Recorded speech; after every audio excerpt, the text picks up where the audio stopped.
Hello मेरे प्यारे बच्चों। वंस अगेन आप सभी लोगों का आइडियल फैमिली में स्वागत है। आप लोगों को सीबीएसई का डेट शीट मिल ही गया होगा। अब सीबीएसई का डेट शीट आ गया है, इसका मतलब आपके स्कूलों में सिलेबस मैथ्स का ओवर हो चुका होगा। अब एक बार जब सिलेबस ओवर हो चुका है तो रिवीजन तो बनता ही है। तो इस रिवीजन की क्लास में आज मैं आप सभी लोगों को फर्स्ट चैप्टर रियल नंबर के बारे में बताऊंगा। ऑलरेडी रियल नंबर के बारे में लास्ट क्लास में आपको मैं बता चुका हूं। What is real number, types of real number, हर एक चीज को बहुत विस्तृत आपको एक्सप्लेन किया गया है। आज इस रियल नंबर के तीन मेजर टॉपिक्स मैं आपको बताऊंगा और वो मेजर टॉपिक हैं क्या क्या। First is fundamental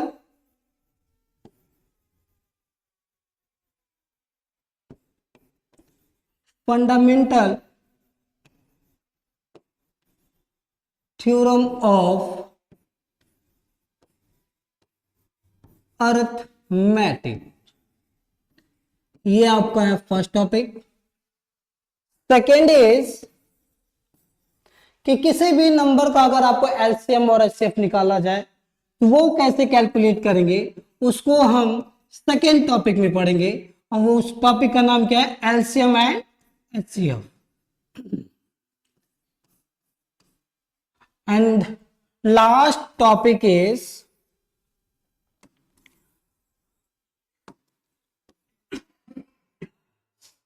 proving of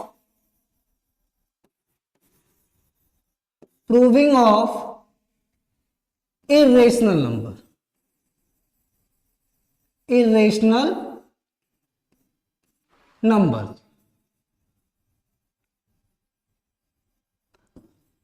proving of irrational number first chapter में मेनली हमें इन तीन टॉपिक्स के बारे में पढ़ना। एक्चुअली में फर्स्ट चैप्टर आपके बोर्ड एग्जाम में 6 नंबर का अप्रॉक्स आता है, तो 2 नंबर यहां से, 2 या 3 नंबर, 2 से 3 नंबर यहां से, एंड इसमें वेरिएशन होता। अगर यहां 2 2 आएगा तो इससे भी 2 ही नंबर, अदरवाइज यहां से 1 नंबर होगा, यहां से 2 नंबर होगा और 3 नंबर यहां से होगा। हर साल बोर्ड में आपको इससे क्वेश्चन मिलेगा, प्रूविंग ऑफ इरेशनल नंबर। हर एक साल, शायद ही कोई साल इसके बिना बनता हो पेपर। ये टॉपिक भी बहुत इंपॉर्टेंट है, तो हम एक एक करके इन टॉपिक्स के बारे में पढ़ते हैं। पहले हम स्टार्ट करते हैं fundamental theorem of arithmetic. Fundamental theorem of arithmetic क्या कहता है, एनसीईआरटी में उसका लैंग्वेज क्या है, पहले हम इस चीज को देखते हैं। क्या कह रहा है, every composite number can be expressed और factorised as a product of primes. अब ये प्राइम्स क्या होते हैं, मैं लास्ट क्लास में आपको बता चुका हूं प्राइम नंबर्स क्या होते हैं। एक बार अगेन हम रिपीट करेंगे, फिर से रिपीट करता हूं। Every composite number can be expressed or factorized as a product of primes and this factorization is unique।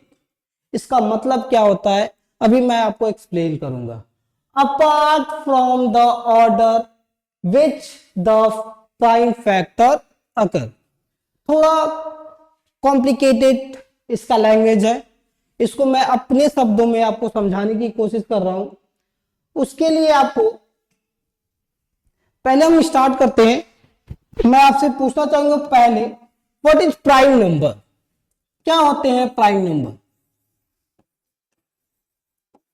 Prime number क्या होते हैं,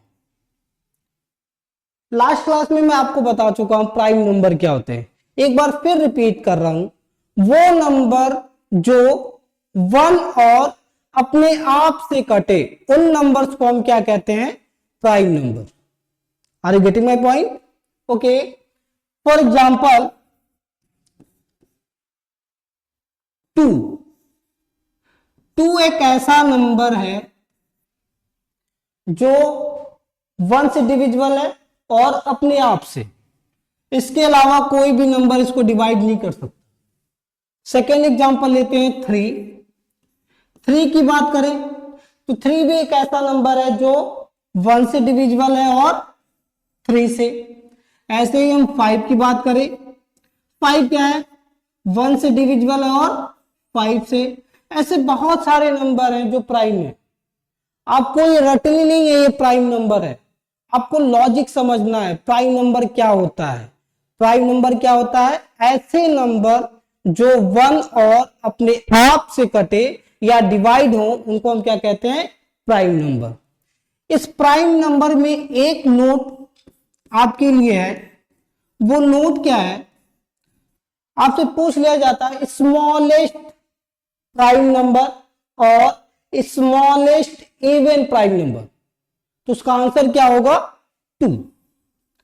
2 एक ऐसा नंबर है जो इवन भी है और प्राइम भी है। इसके अलावा आपको कोई एक ऐसा नंबर नहीं मिलेगा जो इवन भी हो और प्राइम हो। तो आप यहां ये लर्न रखेंगे क्या कि prime number, even prime number कौन सा होता है? Smallest even prime number 2। Okay, अगर आपको प्राइम नंबर समझ में आ गया तो हम आगे एक और एक चीज को बताना चाहेंगे। वो क्या है? Composite number. Composite number, composite number क्या होते हैं? प्राइम नंबर्स आपने देखा अभी, जो ऐसे नंबर जो 1 और अपने आप से डिवाइड हो उनको हम क्या कहेंगे? Prime number. तो कंपोजिट नंबर क्या होते हैं?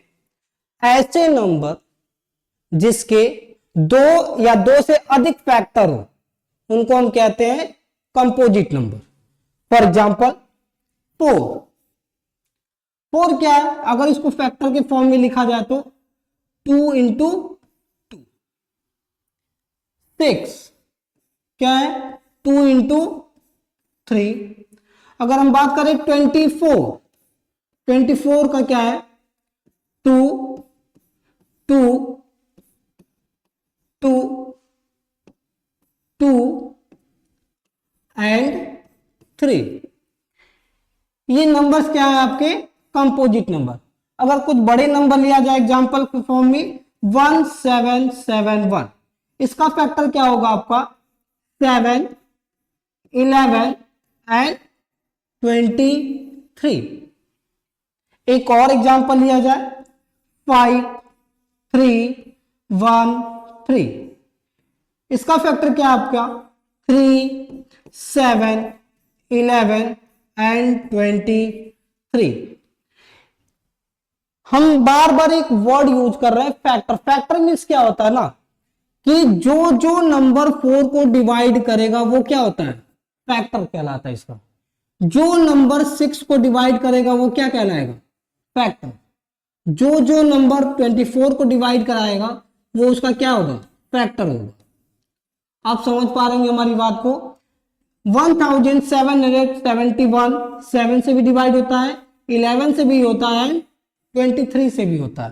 तो ये नंबर्स इस कंपोजिट नंबर का क्या कहलाता है? फैक्टर। और इन्हें प्राइम क्यों कहा जा रहा है? क्योंकि देखिए आप यहां हर एक नंबर क्या है? प्राइम। 2 क्या होता है? प्राइम। 3 क्या होता है? प्राइम। 11 क्या होता है? प्राइम। 7 क्या होता है? प्राइम। 23 क्या होता है? प्राइम। इसीलिए फंडामेंटल थ्योरम ऑफ अर्थमेटिक में यूज हुआ है कि हर एक कंपोजिट नंबर को उसके प्रोडक्ट ऑफ प्राइम नंबर के फॉर्म में एक्सप्रेस कर सकते हैं। हर एक कंपोजिट नंबर्स को उसके प्रोडक्ट ऑफ प्राइम नंबर्स के फॉर्म में एक्सप्रेस कर सकते हैं। यह है कंपोजिट नंबर। इस कंपोजिट नंबर को हमने प्राइम नंबर के प्रोडक्ट के फॉर्म में एक्सप्रेस किया हुआ है। ओके, इसमें एक खास बात क्या है कि अगर आपने 5313 का जो फैक्टर लिखा है वो 3, 7, 11 एंड 23, तो ये कंपोजिट नंबर है। इसका प्राइम फैक्टर आपने लिखा 3, 7, 11 एंड 23। अब ये यूनिक होता है। यूनिक का मतलब क्या है? अब ऐसा कोई नंबर, ऐसा कोई भी कंपोजिट नंबर नहीं आएगा जिसका ये सेम फैक्टर मिले आपको। कहने का मतलब कोई भी कंपोजिट नंबर ऐसा नहीं आएगा जिसका ये सेम फैक्टर मिले। अगर आप नंबर कंपोजिट चेंज करेंगे तो फैक्टर क्या होगा? चेंज होगा। फॉर एग्जांपल आप यहां देख सकते हैं 4 का जो कंपोजिट फैक्टर है क्या है? 2 एंड 2। अब कंपोजिट नंबर 4 जिसका फैक्टर क्या लिखा था आपने? 2 एंड 2। अब ऐसा और कोई भी कंपोजिट नंबर नहीं मिलेगा आपको जिसका फैक्टर 2 और 2। आप सोच के देखना, कोई भी नंबर नहीं मिलेगा। फॉर एग्जांपल अगर आपने लिखा 24, इसका फैक्टर क्या लिखा आपने? 2 इंटू 2 इंटू 2 इंटू 3। तो 24 को आपने लिखा इस फॉर्म में। इसका मतलब 24 के अलावा और कोई भी कंपोजिट नंबर आपको नहीं मिलेगा ऐसा जिसका फैक्टर आप 2 इंटू 2 इंटू 2 इंटू 3 लिखो। इसीलिए इसके डेफिनेशन में लिखा हुआ है every composite number can be expressed और फैक्टराइज। हर एक कंपोजिट नंबर को फैक्टराइज कर सकते हैं प्रोडक्ट ऑफ प्राइम। मतलब कंपोजिट नंबर को फैक्टर कर सकते हैं प्रोडक्ट ऑफ प्राइम नंबर के फॉर्म में। और ये जो फैक्टराइजेशन है ये हर एक कंपोजिट नंबर के लिए यूनिक होता है। हर एक कंपोजिट नंबर के लिए फैक्टराइजेशन क्या होता है? यूनिक होता है। और फैक्टराइजेशन जब आप कंपोजिट नंबर का लिखेंगे तो उसमें जो प्राइम नंबर का ऑर्डर होता है वो इंपॉर्टेंट नहीं होता। फॉर एग्जांपल आप देख सकते हैं अगर हमने लिखा 24 का prime factor 3 into 2 into 2 into 2, तो ये यहां जो हमने लिखा 24 का prime factor 3 into 2 into 2 into 2, और यहां जो है 2 इंटू 2 इंटू 2 इंटू 3, ये दोनों ही सेम है। 3 को पहले लिखने से ये प्राइम फैक्टर चेंज नहीं होते। वही यहां पे लिखा हुआ है कि apart from the order of prime factor occur. 3 को आप पहले लिखो या 3 को बाद में लिखो, इसमें फैक्टर चेंज नहीं होता, वो सेम फैक्टर होते। आई थिंक आप सभी लोगों को अब ये थ्योरम समझ में आ गया होगा कि हर एक कंपोजिट नंबर, ये थ्योरम क्या बोलता है आपका? हर एक कंपोजिट नंबर को आप एक्सप्रेस कर सकते हो प्राइम नंबर के प्रोडक्ट के फॉर्म में। और ये जो प्रोडक्ट ऑफ प्राइम नंबर होते हैं ये हर एक कंपोजिट नंबर के लिए क्या होते हैं? यूनिक होते हैं। आई थिंक ये समझ गए होंगे आप सभी लोग। अब इससे रिलेटेड क्वेश्चन कैसे आता है बोर्ड में, अब इस चीज को देखते हैं।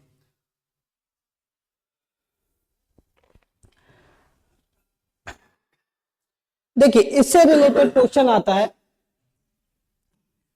Check whether 4 to the power n can end with the digit 0 for any natural number n। अब इस क्वेश्चन को करने से पहले आप जरा बोर्ड को देखो। क्वेश्चन को पहले आप समझते हैं, मेरी लैंग्वेज में समझते हैं। क्वेश्चन में क्या बोल रहा आपसे कि एक नंबर है आपके पास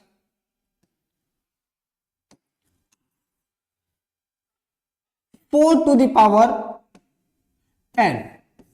एक नंबर है आपका 4 to the power n और ये नंबर कभी भी 0 से एंड नहीं होगा अगर n की वैल्यू नेचुरल रखा जाए तो पहले बात तो यहां क्वेश्चन बनता है आपका नेचुरल नंबर क्या होता है, नेचुरल नंबर क्या होता है।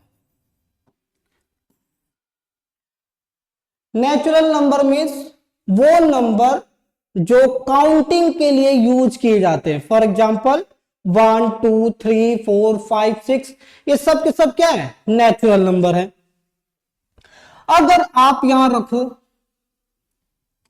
n की वैल्यू 1 रखो तो आंसर क्या मिलेगा आपको, 4 to the power n that is 4। अगर n की वैल्यू आप 2 रखो तो क्या मिलेगा आपको, 4 to the power 2 that is 16। ऐसे ही n की वैल्यू 3 रखो तो क्या मिलेगा आपको, 4 की पावर, इसका आंसर आएगा, एक वैल्यू और रखते हैं n की वैल्यू अगर आप 4 रखते हैं तो क्या मिलेगा, 4 टू द पावर 4 और यह आ जाएगा 216। ऐसे ही आप रखते जाओ तो आप देखोगे इसके यूनिट प्लेस पे, यहां तो सिंगल डिजिट है तो यही इसका यूनिट प्लेस है, तो यहां नॉन जीरो क्वांटिटी आया 4।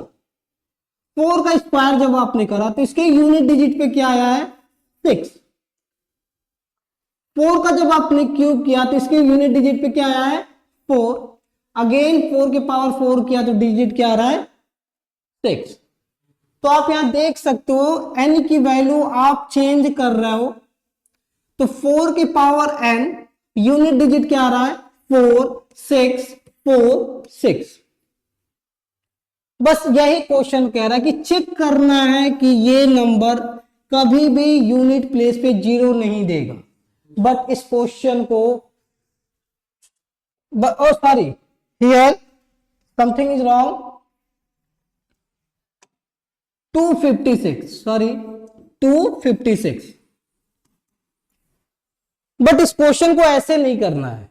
इस क्वेश्चन को करना कैसे है, उसको फंडामेंटल थ्योरम ऑफ अर्थमेटिक से करना है। अब उस थ्योरम को अप्लाई करने से पहले एक और बेसिक चीज जो आपको समझना होगा वो क्या है कि अगर कोई नंबर 0 से एंड होता है तो उसके प्राइम फैक्टर में कौन कौन से नंबर आते हैं। फॉर एग्जाम्पल अगर सपोज करो आपके पास 10 है, आपके पास क्या है 10, अगर इसका प्राइम फैक्टर आप लिखोगे तो क्या आएगा 2 इंटू 5। अगर सपोज दैट 20 है तो क्या आएगा 2 इंटू 2 इंटू, अगर सपोज करो आप 100 है तो क्या आएगा 2 इंटू 2 इंटू 5 इंटू 5। और भी नंबर देखते हैं, जैसे सपोज करिए 14 है, 14 का प्राइम फैक्टर क्या होगा 2 इंटू 7। सपोज करिए 25 है, इसका प्राइम फैक्टराइजेशन क्या होगा 5 इंटू 5। अब जरा कॉन्सेंट्रेट करना है बेटा, 10 का प्राइम फैक्टर आपने देखा 2 इंटू 5, 20 का प्राइम फैक्टर देखा आपने 2 इंटू 2 इंटू 5, 100 का प्राइम फैक्टराइजेशन आपने देखा 2 इंटू 2 इंटू 5 इंटू 5। इन सब में कॉमन क्या दिख रहा आपको कि अगर किसी नंबर के यूनिट प्लेस पे अगर 0 लाना है तो 2 और 5 का होना जरूरी है। अगर 2 और 5 नहीं होते, फॉर एग्जाम्पल इन दोनों में देखो आप 14 का प्राइम फैक्टराइजेशन क्या लिखा आपने 2 एंड 7, 25 का प्राइम फैक्टराइजेशन क्या देखा आपने 5 इंटू 5। इस वाले में 5 नहीं है और इस वाले में 2 नहीं है, ये एब्सेंस है यहां पे, ये भी एब्सेंट है यहां पे, इसका मतलब इसके एंड पे, इसके यूनिट प्लेस पे 0 नहीं आ रहा। क्यों? 2 तो है बट 5 नहीं है। इसके एग्जांपल में हमने देखा कि इसके प्राइम फैक्टर में 5 तो आ रहा है बट 2 नहीं आ रहा है। बताने का सेंस ये है कि किसी भी डिजिट के यूनिट प्लेस पे 0 तभी आएगा जब उसके प्राइम फैक्टराइजेशन में 2 और 5 आए। अगर 2 और 5 दोनों नहीं आ रहे तो इसका मतलब वो नंबर 0 पे एंड नहीं होगा। आई थिंक ये बात आप लोग समझ गए होंगे कि जिस कंपोजिट नंबर के यूनिट प्लेस पे 0 आ रहा है इसका मतलब उसका प्राइम फैक्टराइजेशन 2 और 5 कंटेन करेगा। अगर 2 और 5 में कोई एक नहीं आ रहा इसका मतलब वो 0 पे एंड नहीं होगा। चलिए, अगर ये बातें आपको समझ आ गई तो हम क्वेश्चन की तरफ चलते हैं। क्वेश्चन क्या कह रहा था कि आपको ये चेक करना है, चेक करना आपको कि ये जो नंबर है 4 to the power n, n के किसी भी वैल्यू, n कहां से बिलोंग करना चाहिए? नेचुरल नंबर से। अगर n नेचुरल नंबर से बिलोंग कर रहा है तो ये जो नंबर है ये कभी भी 0 से एंड नहीं करेगा। अब इसका सॉल्यूशन जरा देखते हैं कैसे लिखा जाएगा इसको। एक तो आपने सॉल्यूशन इसका देखा क्या कि इसका सॉल्यूशन कुछ इस तरह से था कि n की वैल्यू आप वेरी कराते जाइए, n equal to 1, n equal to 2, n equal to 3, n equal to 4। और आपने देखा कि यूनिट प्लेस पे 4 आ रहा है, यूनिट प्लेस पे 6 आ रहा है, यूनिट प्लेस पे 4 आ रहा है, यूनिट प्लेस पे 6 आ रहा है। इट मीन्स यहां से कह सकते हैं कि ये नंबर कभी भी 0 पे एंड नहीं होगा। बट आपको सिलेबस, आपके सिलेबस में इस तरह का सॉल्यूशन वैलिड नहीं है। अगर आप ऐसे सॉल्यूशन करोगे तो नंबर नहीं मिलेंगे। सॉल्यूशन कैसे करना आपको उस चीज को जरा देखते हैं हम। सॉल्यूशन है आपका, आपके पास है क्या चीज? सबसे पहले आपको क्या दिया हुआ है? We have what? 4 to the power n, where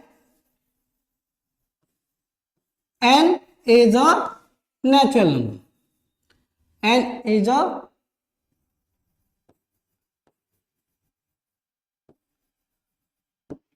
ठीक है। अच्छा, 4 का प्राइम फैक्टराइजेशन होता है क्या है? अगर आप इसे लिखें तो क्या लिखेंगे? 2 into 2 to the power n। It means 4 to the power n is written as 2 into 2 to the power n।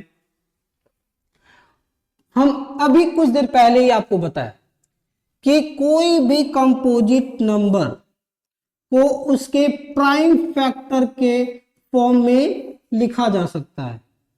और ये प्राइम फैक्टर जो होते हैं वो क्या होते हैं? यूनिक होते हैं फॉर एवरी कंपोजिट नंबर। ये जो प्राइम फैक्टर होते हैं हर एक कंपोजिट नंबर के लिए क्या होते हैं? यूनिक होते हैं। यूनिक का मतलब कि ये 2 इंटू 2 और किसी भी कंपोजिट नंबर का प्राइम फैक्टर नहीं होगा। और या दूसरे लैंग्वेज में क्या कह सकते हैं कि 4 एक ऐसा कंपोजिट नंबर है जिसका प्राइम फैक्टर क्या होता है? 2 और 2, 2 इंटू 2। मतलब ये चेंज नहीं हो सकता। और ये चेंज नहीं हो सकता है, ये किसके अकॉर्डिंग है? ये है फंडामेंटल थ्योरम ऑफ अर्थमेटिक के अकॉर्डिंग। हम यह कह सकते हैं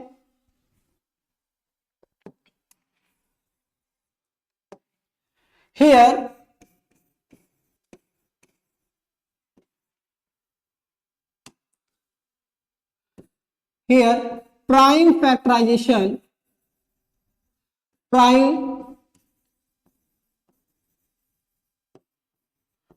prime factorization of 4 is 2 into 2. This prime factorization is this prime factorization is unique for composite number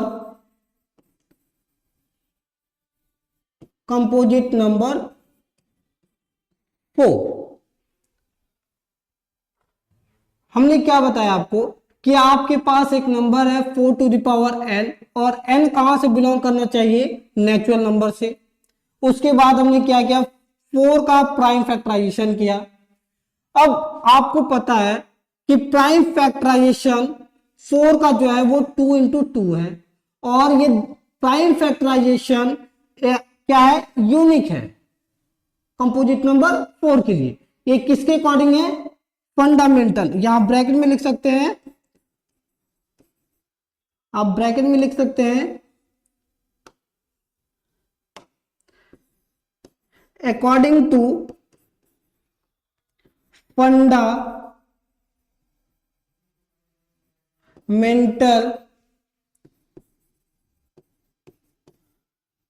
theorem of arithmetic.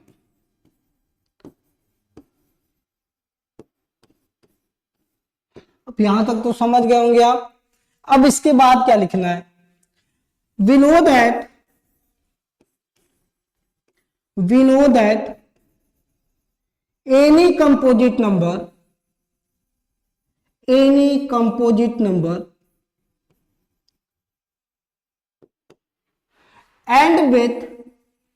ends with 0 when it contain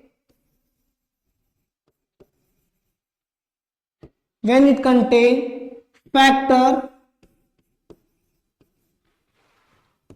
2 and 5। अभी आपको बताया था कि कोई भी कंपोजिट नंबर के फैक्टर में अगर 2 एंड 5 आता है तो वो एंड होगा किससे? 0 से। अब इसके आगे क्या लिखेंगे?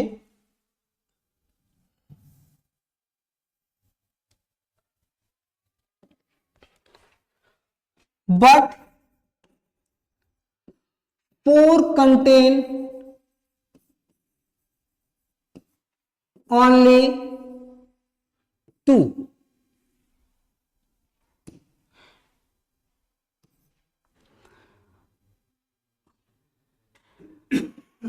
आपने 4 के फैक्टर में केवल क्या पाया? 2 है, और 5 क्या है? नहीं है, ड्यू टू नो। फिर आप लिखेंगे prime factor of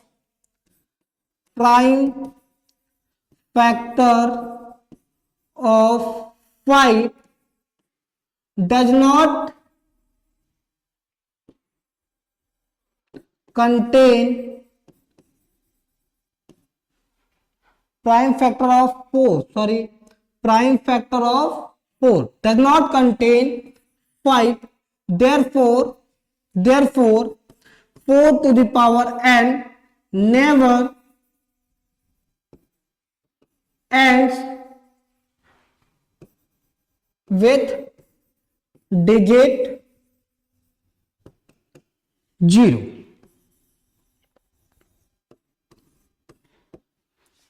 I think आपको ये पूरी बातें समझ आ गई होंगी। हमने क्या बोला? आपके पास क्वेश्चन था 4 to the power n, check करना है कि ये एंड हो रहा है 0 से और नहीं हो रहा है। हमने देखा prime factorisation 4 to the power n का क्या है? 2 into 2। Prime factorisation of 4 is 2 into 2। This prime factorisation is unique for composite number 4 according to the fundamental theorem of arithmetic. We know that any composite number end with digit 0 if it contains 2 and 5, but 4 contain only 2. Prime factorization of 4 does not contain 5, therefore 4 to the power n never end with the digit 0। I think आपको इसका solution समझ आ गया होगा। अगर ये solution समझ आ गया है आपको तो इसका हम एक नेक्स्ट क्वेश्चन देते हैं आपको प्रैक्टिस के लिए, एंड दैट इज क्या है, check whether 6 to the power and with digit 0 any natural number। अगर आपको ये क्लास पसंद आया हो तो प्लीज लाइक एंड सब्सक्राइब करें, और इसका सॉल्यूशन आप हमको कमेंट बॉक्स में भेजें। अगर ये नहीं समझ आया, मैं एक बार और आपको समझाने की कोशिश करूंगा, अदरवाइज आप चाहो तो वीडियो को पॉज करके समझ सकते हो। Thank you so much.